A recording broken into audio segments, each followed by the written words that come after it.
Varicose veins తో బాధపడుతున్నారా? దసరా సందర్భంగా ఉచిత కన్సల్టేషన్, సర్జరీపై 20% వరకు డిస్కౌంట్.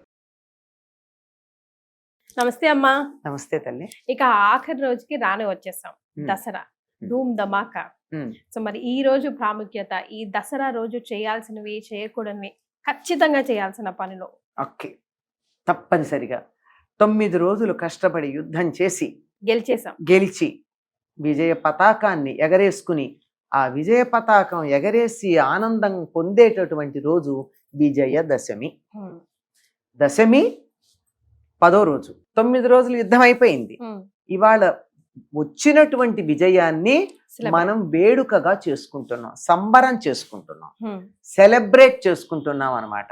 అందుకని విజయదశమి నాడు లోకాలన్నింటినీ పాలించేటటువంటి ఆ తల్లిని యుద్ధభూమి నుంచి వచ్చింది గనక సింహాసనం మీద కూర్చోబెట్టి అందరూ కీర్తించి, అమ్మా నువ్వు అటువంటి పనులు చేసావు, ఇటువంటి పనులు చేసావని చెప్పి ఆ తల్లిని కీర్తించడం జరుగుతూ ఉంటుంది. శ్రీమాత, శ్రీ మహారాజ్ని, శ్రీమత్ సింహాసనేశ్వరి అని చెప్పి ఆవిడ్ని కీర్తిస్తూ ఉంటారు.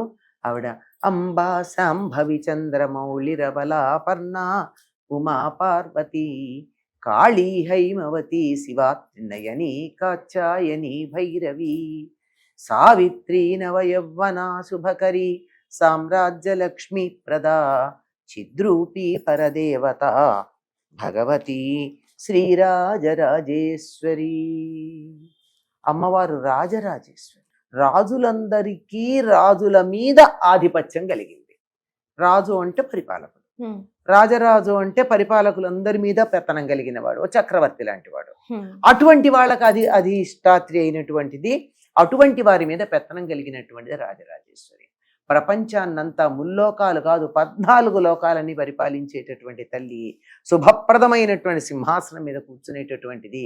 ఆ సింహాసనం ఎక్కడుంటుంది? ఇక్కడ ఉంటుంది. హృదయమే సింహాసనం. ఎందుకు సింహాసనం అంటారంటే ఈ హృదయం దగ్గర ఉండేటటువంటి చక్రం అనాహత చక్రం. అనాహత చక్రానికి ఆధిపత్యం వహించేది సింహరాశి. సింహానికి ఉన్న లక్షణం ఏమిటంటే అది తనని ఆశ్రయించిన వాళ్ళని రక్షిస్తూ ప్రేమగా పాలిస్తుంది.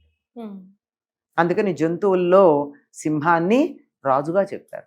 పెద్దదైన ఏనుగుంది, అంతకన్నా ఫెరోషియస్ గా ఉండే పెద్ద పులుంది. సింహాన్ని ఎందుకు చెప్పారంటే ఆశ్రయించిన వారిని ఆదరించేటటువంటిది, పరాక్రమంతో రక్షించేటటువంటిది. అటువంటి తల్లి సింహాసనం మీద కూర్చుని లోకాలన్నింటినీ పరిపాలిస్తూ ఉంటుంది.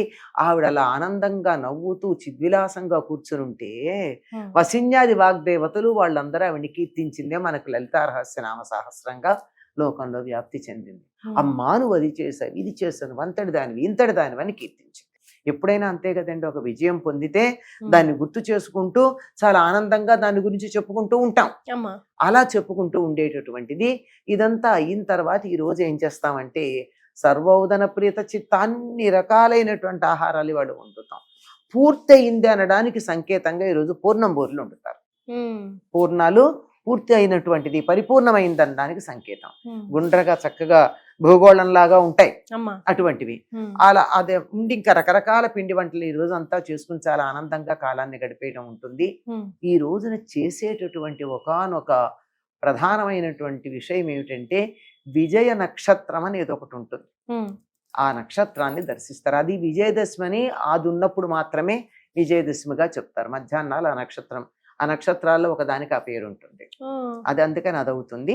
అయిన తర్వాత ఈరోజు ప్రత్యేకంగా చేసేది ఏమిటంటే ఊరి చివర ఉండేటటువంటి జమ్మి చెట్టు దగ్గరికి వెళ్ళి జమ్మి తెస్తారు. ఊరి చివర ఎందుకు ఉంటుంది అంటే సాధారణంగా జమ్మి చెట్టు శ్మశానాలు మొదలైనటువంటి చోట్లలో ఉంటుంది. అది నీళ్లు లేకపోయినా బతుకుతుంది, అగ్నితత్వాత్మకమైనటువంటిది. అటువంటిది ఇళ్లల్లో ఉండే కన్నా దేవాలయాల్లో గాని ఊరి చివర గాని ఉండడం ఉంటుంది. ఊళ్ళో వాళ్ళందరూ కలిసి వెళ్ళి జమ్మిని తీసుకొచ్చి అందరికీ పంచుకుంటారు.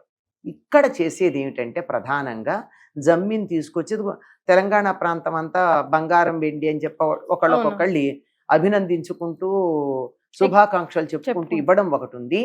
అదే కాకుండా అక్కడి నుంచి వస్తూ ఇది సాయంకాలం చేసే పని. వస్తూ దేవాలయం దగ్గరికి వెళ్ళి అందరూ దేవుణ్ణి తీసుకుని ఊరంతా ఊరేగిస్తారు. ఊరేగింపు ఎందుకు అంటే అమ్మవారినమ్మా అమ్మ ఏ దేవుడు ఉంటే ఆ దేవుడు, ఆ గ్రామానికి ఏ దేవుడు అయితే ఆ దేవుడు అండి, అమ్మవారే అక్కర్లా. ఎందుకు అంటే రోజు గుడికి వెళ్ళలేరు చాలా మంది, రోజు కాదు అసలే వెళ్ళలేరు కొంతమంది, వెళ్ళడం కుదరదు, చేత కాదు, వీలు కాదు, ఎన్నో పరిస్థితులు ఉంటాయి. అటువంటి వాళ్ళందరినీ ఒకసారి తనే చూడ్డానికి వస్తాడు దేవుడు. గెలిచాడు కదా, చూడండి గెలిచినటువంటి వాళ్ళు ఊళ్ళో ఊరేగింపుగా వస్తారే, అట్లా అన్నమాట. తన గెలుపుకు సంకేతంగా ఊరంతా ఊరేగుతూ ఉంటే ప్రతి వారు ఇంటి ముందు హారతులు ఇచ్చి కొబ్బరికాయలు కొట్టేవాళ్ళు, అరటిపళ్ళు ఇచ్చేవారు, ఎవరికి తోచింది వాళ్ళు ఇస్తూ స్వామివారికి స్వాగతం పలుకుతారు. ఊరంతా గ్రామం అంతా కూడా ఆ గ్రామానికి సంబంధించిన దేవుడు ఊరేగడం ప్రధానమైనటువంటి అంశంగా కనపడుతుంది.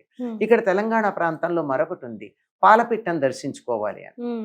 అది కూడా శుభానికి సంకేతం. బతుకమ్మ అయిపోతుంది కదమ్మా ముందు రోజు, నవమి నడితే అయిపోతుంది. బతుకమ్మని నిమజ్జనం చేసేస్తా, నీళ్లలో వాలాడించటం అంటారు, అది అయిపోతుంది. ఇంకా అంతా కూడా వేడుకలు మాత్రమే. విజయదశమి నాడు పూర్తిగా పూజాధికాలు లేవని చెప్పంగాని అంత నిష్టగా నవమి నాడు దీక్ష అవుతుంది. కానీ దానికి ఉద్వాసం చెప్పేది దశమి నాడు చెప్తారు.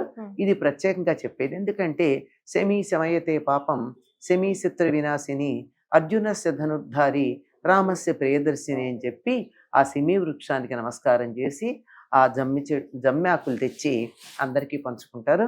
ఇది విజయానికి సంకేతం. దేనికి, ఏ విజయానికి సంకేతం అంటే చెడు పైన మంచి గెలిచిన దానికి సంకేతం. అబ్బా 9 రోజుల పాటు 9 రోజుల విశేషాలు, ఫైనల్ గా దసరా సంబరాలు మనందరం కూడా మీ ద్వారా తెలుసుకున్నందుకు చాలా చాలా సంతోషంగా ఉందమ్మా. ధన్యవాదాలు. అందరికీ కూడానమ్మా విజయదశమి శుభాకాంక్షలు. లోకంలో ఎక్కడ చెడు ఉన్నా దాని మీద మంచి గెలుపు సాధించాలని ఆ జగన్మాతనే మనం ప్రార్థిద్దాం. సర్వమంగళ మాంగళ్యే శివే సర్వార్థ సాధికే శరణ్యే త్ర్యంబకే గౌరీ నారాయణి నమోస్తుతే. స్వస్తి.